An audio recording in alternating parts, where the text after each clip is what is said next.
ये दिल्ली की भीड़ बता रही है कि मोदी जी जिस तरह से आंधी की तरह आए थे उसी तरह तूफान की तरह चले जाएंगे। पहला रैली हम लोगों ने पटना में किया, दूसरा बॉम्बे में किया और तीसरा आज जो है दिल्ली में हो रहा है। और मैं बता दूं, देश के कोने कोने में जहां भी हम लोग जा रहे हैं वहां जनता का साथ आशीर्वाद मिल रहा है। आज हम सब लोग एकजुट हुए हैं देश के लोकतंत्र, देश के संविधान, देश के भाईचारा को बचाने के लिए। जिस हिसाब से देश में बांटने का काम किया जा रहा है, भाई को भाई से लड़ाया जा रहा है, नफरत की राजनीति की जा रही है, उसलिए हम सब नेता आपकी लड़ाई के लिए हम सब लोग आए हैं और आपकी लड़ाई लड़ रहे हैं।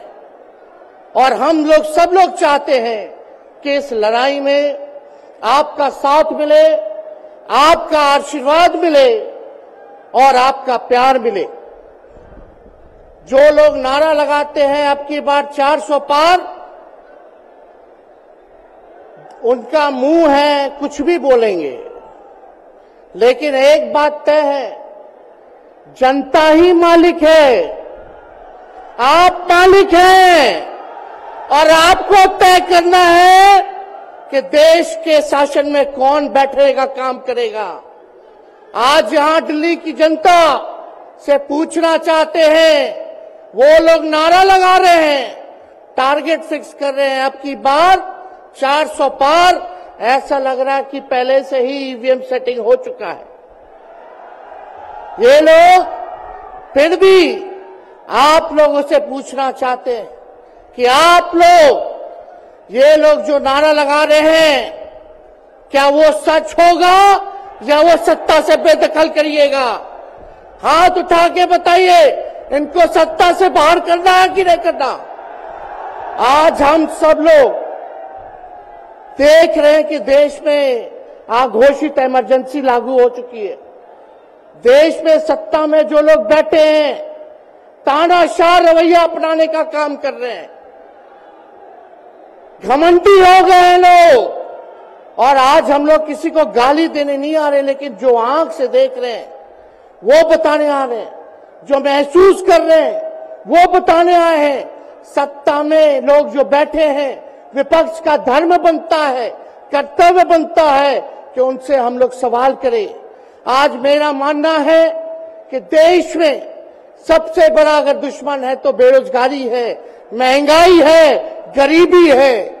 आज यहाँ लोग हैं, नौजवान हैं, नौजवानों से पूछना चाहते, बताओ कितने नौजवान यहाँ जो हैं मोदी जी ने नौकरी दिया? हाथ उठा के बताइए। कोई नहीं मिलेगा। मोदी जी ने कोई नौकरी नहीं दी, सब कुछ जो है प्राइवेटाइज कर दिया। और हम लोगों ने बिहार में जब कांग्रेस लेफ्ट इंडिया अलायंस की सरकार थी, 17 महीने में 5 लाख नौकरी हम लोगों ने देने का काम किया। आज किसान तबाह है, युवा परेशान है, लेकिन किसानों से मोदी जी को मिलने का समय नहीं है। मोदी जी मिलते तो प्रियंका चोपड़ा से मिलेंगे, किसानों से नहीं मिलेंगे। अक्षय कुमार को इंटरव्यू देते थे पिछले चुनाव में, इस बार बिल गेट्स को बुला करके इंटरव्यू देने का काम कर रहे हैं। लेकिन किसानों की समस्या कैसे हल होगी ये नहीं बता रहे। किसानों से उन्होंने पिछले चुनाव में वादा किया था कि उनका आय दुगुना करेंगे। आज किसानों पर मोदी जी ने तलवार चलाने का काम किया है, जो हमारे अन्नदाता हैं। इसलिए आप सब लोग, हम लोग जब आवाज उठाते हैं, तब मोदी जी और उनकी जो सेल है पार्टी की, उस पार्टी का सेल में कौन है? ईडी है, सीबीआई है, इनकम टैक्स है। लालू जी को तो कई बार सताया गया, मेरे ऊपर मुकदमा किया गया, मेरी मां पर, मेरी बहनों पर, मेरे जीजाओं पर, मेरे पिता के जितने संबंधी थे सब पर केस मुकदमा किया। अभी बिहार चले जाइए, कई हमारे नेताओं पे छापेमारी चल रही है, कई जगह ईटी का रेट चल रहा है, आईटी का रेट चल रहा है, लेकिन हम लोग घबराने वाले लोग नहीं। आज देश में जिस हिसाब से हेमंत सोरेन जी को और अरविंद केजरीवाल को गिरफ्तार करने का काम इन बीजेपी के लोगों ने किया है, तो उनको हम बता दें कि इनके गीदड़ भपकी से हम लोग डरने वाले नहीं हैं। हम लोग संघर्ष करने वाले लोग हैं, और पिंजरे में तो शेर ही को कैद किया जाता है। सब लोग शेर हैं, आप लोगों ने ताकत दिया है, आपकी लड़ाई हम लोग लड़ रहे हैं। कंस राज आप लोगों ने देखा होगा, जब जब कंस को किसी से तकलीफ होती थी, डर लगता था, तब तब जेल में लोगों को बंद कर दिया जाता था। लेकिन जेल जाने से यहां कोई डरने वाला नहीं है। कितने लोगों को जेल भेजोगे? लेकिन जब जनता जब जवाब देगी, जब वोट का चोट दीजिएगा, तो मोदी जी हाथ मलने का काम करेंगे, सत्ता से बेदखल हो जाएंगे। इसलिए ये अपनी ताकत को पहचानिएगा।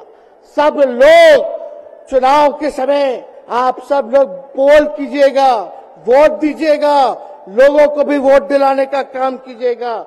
बीजेपी के लोग झूठ बोलने वाले लोग हैं। ये लोग यूरिया को भी चीनी बना देते हैं, ये लोग गोबर को भी हलवा देकर के परोस देते हैं, ये लोग आंख फोड़ करके चश्मा दे देंगे और फिर बोलेंगे देखो हमने चश्मा दिया।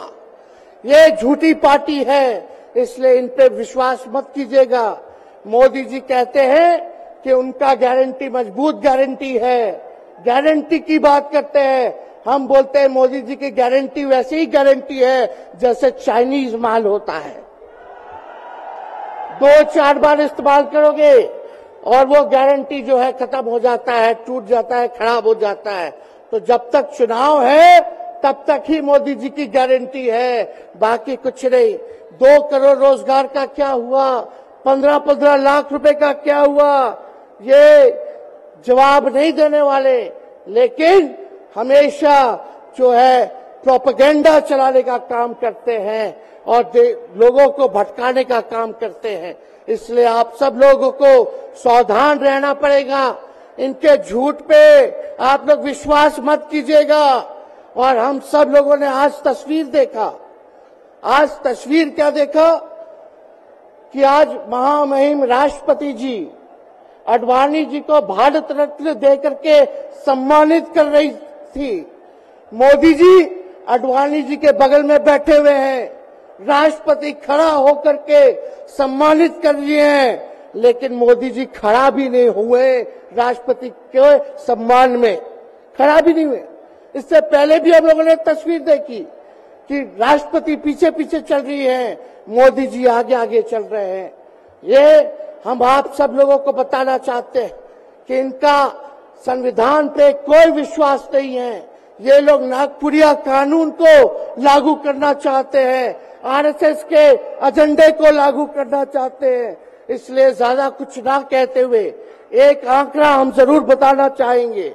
देश में इंटरनेशनल लेबर ऑर्गेनाइजेशन ने सर्वे किया है, उसमें आंकड़े हैं कि आज देश में बेरोजगारों में से 83% युवा है। पढ़े लिखे युवाओं में बेरोजगारी लगभग 65% है। ग्रामीण क्षेत्रों में सिर्फ 17.5% युवाओं के पास ही काम है। यानी भारत की आत्मा गांव में 82% युवा आज बेरोजगार हैं और मोदी जी इसके बारे में कोई काम नहीं किया। आप एक बार विश्वास कीजिएगा, अगर इंडिया सरकार की अलायंस की सरकार बनती है तो नौजवानों को हम लोग नौकरी देने का काम करेंगे, बेरोजगारी को दूर करेंगे। और जाते जाते बहुत सारे नेताओं को बोलना है, लेकिन एक अंत हम करेंगे एक गाने के साथ। और आप लोगों ने गोविंदा का फिल्म का एक गाना सुना होगा कि तुम तो धोखेबाज हो, वादा करके भूल जाते हो।